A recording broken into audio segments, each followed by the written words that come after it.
My twin sister, May, and I are identical. At the end of our first year of college, I was in a car accident, and I ended up with a facial scar and major trauma. I started seeing a therapist because of the nightmares and the fact that I was panicking any time I got into a car. That led to me realizing there were some deeper issues, which we worked on.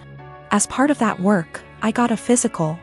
Started working with a dietitian to fix my diet and the smorgasbord of vitamin deficiencies it caused. I started working out, strength training 3 days and sprints or hit on 3 with our older sis.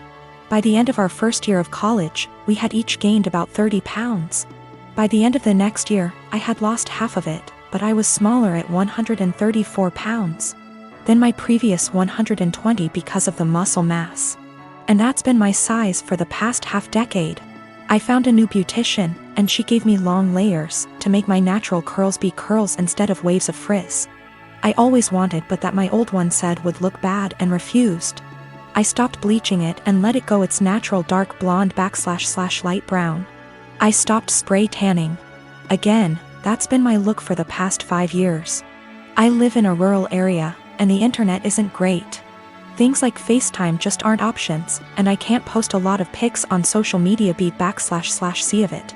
This is relevant because a big issue is that May didn't see me over the quarantine. We talked on the phone a couple times a week, but it mostly revolved around her wedding planning. She got engaged before the Rona put us on lockdown. I wasn't her mo, so mostly I was being told decisions, not involved in the process. When it came to the bridesmaids' dresses, May sent our sister, SIL, and me a link and told us to get it in our size. Same with hair and makeup, but we had to arrange for a beautician because May's wouldn't do more than 4. And she wanted her friends at the appointment with her. Except she didn't do a bachelorette party with us, she did with her friends, or rehearsal dinner. So May didn't see any of us until the start of the wedding. She was livid. Apparently, she thought we would have stopped working out because of the Rona, even though we did it at home.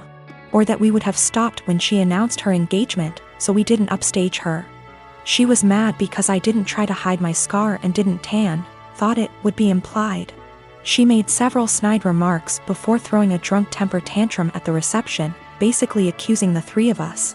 But me ESP of trying to upstage her. I don't have that excuse /C I was a DD so sober, but I, quite famously, have a low tolerance for angry or crying drunks. I told her, if you're so insecure, you should have got off your ass instead of expecting us to lay on ours to make yours look better. It only got worse. Our family is on my side /C I didn't start it or do anything. But his family and her friends are giving me shit. I am one of 4 kids. My older brother P, who I no longer have any contact with, my younger brother J, who is no longer with us, and my youngest sister K. Recently P's children, 2 girls and 1 boy, all in their late teens and early 20s, reached out to me and expressed a desire to have a relationship. I have 0 contact with their father and swore that I would beat him black and blue if I ever saw him again. My oldest brother P was always the golden child. No matter what he did, my parents always had an excuse for why it was not his fault. Bad grade? Teacher had it out for him. Cheating on every single one of his relationships? Good thing you did it to her before she did it to you. That one was my personal favorite. He also used to torment Jay and I constantly when we were smaller than him, until in high school. When I hit a growth spurt and sprung up to about 6 feet 4 inches and 230 pounds worth of muscle. After that I became the typical jock type. Played football, partied, bunch of friends, etc. Well, my younger brother, Jay, didn't get as lucky and stayed pretty small and scrawny throughout high school and college, only getting up to about 5 feet 8 inches, and didn't have a super active social life. Despite the difference in our schooling experience, I was always very protective of Jay. Especially since we were always having to put up with P's bullshit. Which stopped once he realized I could pound him into the ground and not break a sweat.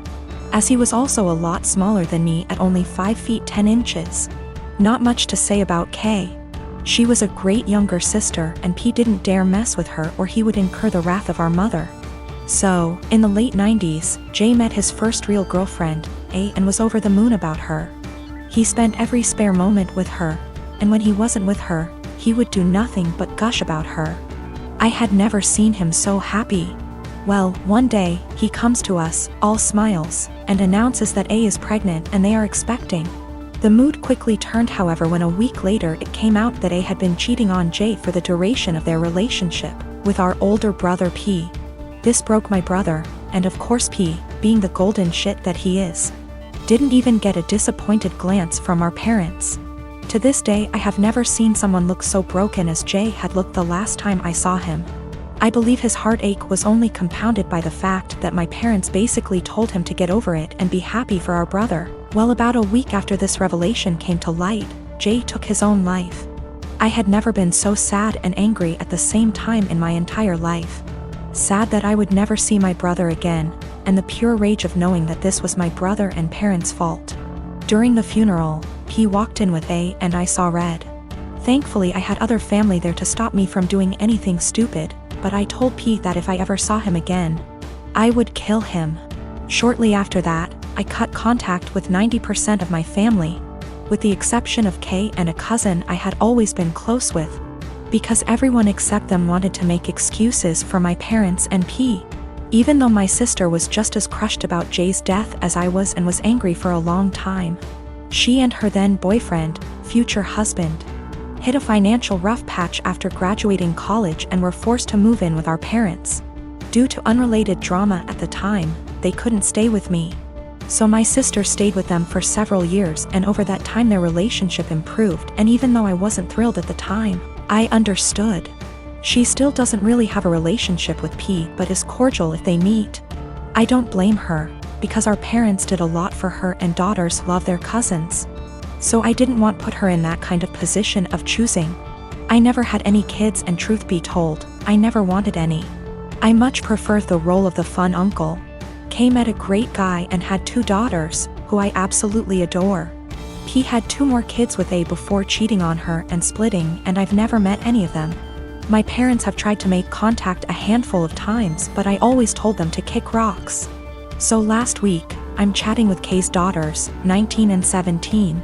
And they mentioned that their cousins have wanted to meet me for a long time and were hoping I would be willing to meet them as well. I don't believe they know everything that transpired between their dad and I, but I would be lying if I said I never had any desire to meet them. My husband and I don't want kids. My mother-in-law is big into family in the traditional sense. She has been pushy with us about having kids since we got married. Literally the week after we got engaged, she started asking. My husband has always changed the subject, and has even told her that it's really none of her business. Every time we see her, she asks. Everything we do is built around the idea of us having kids.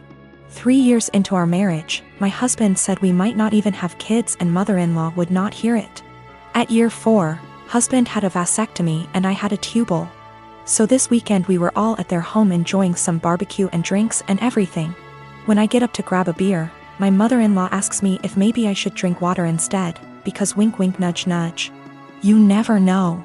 I was annoyed by this and said, there's really no chance. MIL, all wide grin, said, oh come on. It's time for you two to finally get serious. Put down the beer and tell us when we can finally expect you two to finally make your family official. I said we've been official for about 5 years now, MIL, and drink the beer. Husband laughs with me.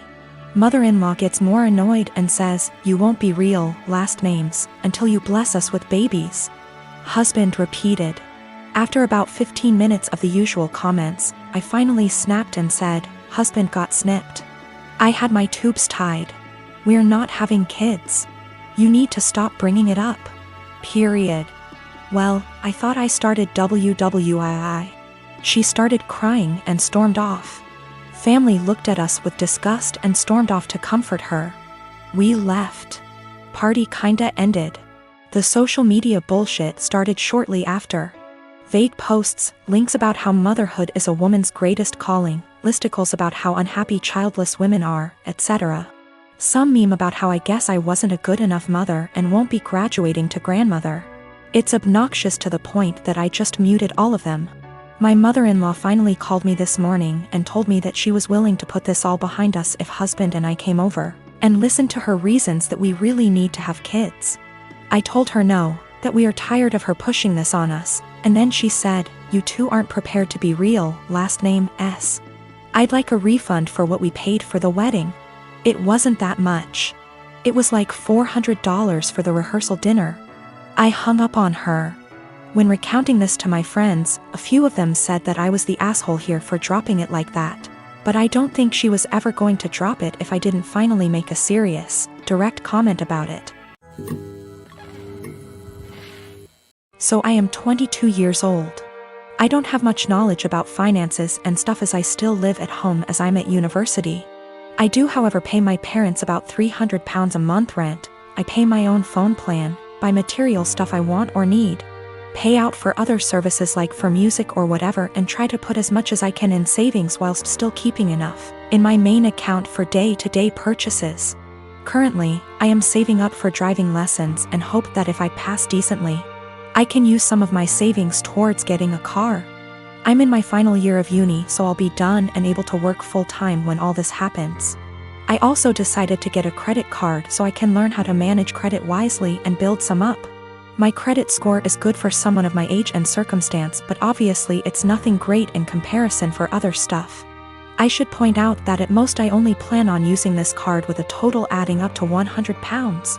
I've stuck to that so far and only actually used it twice, with these purchases only adding up to £80, and I paid it off quickly.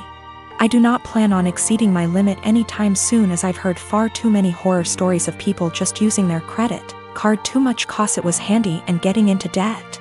The only people I disclosed this to was my dad, as my mom has the tendency to blab to my brother and sister-in-law, both 28. She happened to overhear us talking one day, and before I knew it, my brother and sister-in-law got wind and asked me if they could use it. They both admitted they had debt spurred on by excessive credit card use and thought that since I basically had nothing owed on mine, it was free money.